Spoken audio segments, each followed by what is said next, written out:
ഹരേ കൃഷ്ണ. ഇന്ന് വരോധിനി ഏകാദശി, ഒരു സൗഭാഗ്യമുള്ള ദിവസം തന്നെയാണെന്ന്. നമ്മൾ ഇവിടെ ഈ ഇന്ദ്രനീലം ഫ്ലാറ്റിൽ നമ്മൾ വന്നിരിക്കുകയാണ്. അവിടെ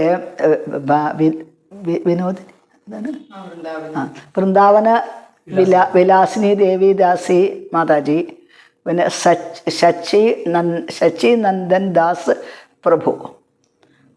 അപ്പോൾ അവർ പിന്നെ അവരുടെ മകൻ വളരെ വളരെ വിശേഷപ്പെട്ട ഒരു മുഹൂർത്തമാണെന്ന് പറയേണ്ടതായിട്ടുണ്ട്. കാരണം നമ്മളിവിടെ ഇരിക്കുന്നത് ഇവിടെ ജഗന്നാഥൻ്റെ DT ഇവിടെ ഇൻസ്റ്റാൾ ചെയ്തിട്ടുണ്ട്.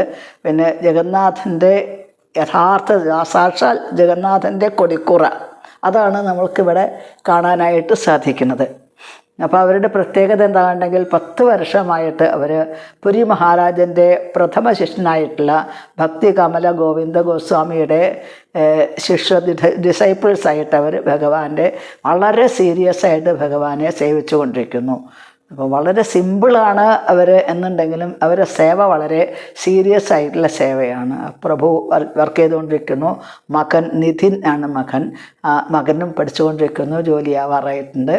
അപ്പോൾ അവർ ഗുരുവായൂരപ്പൻ്റെ കറ കളഞ്ഞ ഭക്തന്മാരാണ്. ഈ മാതാജിയുടെ അച്ഛനാണ് ശ്രീ ഗുരുവായൂരപ്പന് ആദ്യമായിട്ട് ഉദയാസ്തമന പൂജ ഷീട്ടാക്കിയിട്ടുള്ളത്.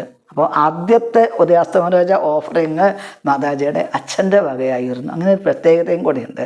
അതുകൊണ്ട് ആ ഫാമിലിക്ക്, അവരുടെ കുടുംബത്തിനെല്ലാം ഐശ്വര്യങ്ങളുണ്ടാവട്ടെ എന്ന് പ്രാർത്ഥിക്കുന്നു. പിന്നെ ജഗന്നാഥൻ പ്രത്യേക അനുഗ്രഹമായിട്ട് ഇവിടെ സാന്നിധ്യം ചെയ്തേക്കാണ്. ഭഗവാന്റെ ആയിട്ടുള്ള സംബന്ധിക്കുന്നതെല്ലാം ഭഗവാനോളം തന്നെ പ്രാധാന്യമുണ്ട് എന്നാ പറയുക. സുദർശന ചക്രം ആണ് ഈ അവിടെ പുരിയിൽ കൊടിമരത്തിൻ്റെ മുകളിൽ, ഏറ്റവും മുകളിൽ താഴെക്കുടത്തിൻ്റെ അവിടെ സുദർശന ചക്രമാണ് കാണാൻ സാധിക്കുക എന്നാണ്. സുദർശന ചക്രത്തിനെ ജഗന്നാഥൻ വിചാരിച്ചാൽ എന്തും സാധിക്കുമല്ലോ. ജഗന്നാഥൻ സുദർശന ചക്രത്തിന് കുറച്ചൊരു അഹങ്കാരം സുദർശനത്തിന് വന്നു തോന്നിയ സമയത്താണ് ഭഗവാൻ അതിനെ ഒരു വടിയാക്കിയിട്ട് മാറ്റി.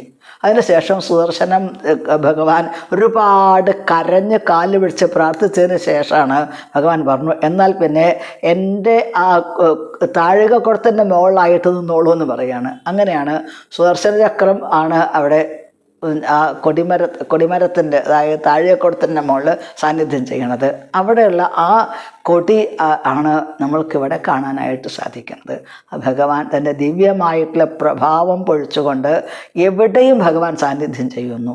അപ്പോൾ ഹരേ കൃഷ്ണ, എല്ലാവർക്കും ഏകാദശിയായിട്ട് നല്ലത് മാത്രം വരട്ടെ എന്ന് പ്രാർത്ഥിക്കുന്നു. ഹരേ കൃഷ്ണ കൃഷ്ണ കൃഷ്ണ ഹരേ ഹരേ, ഹരേ രാമ രാമ രാമ ഹരേ ഹരേ.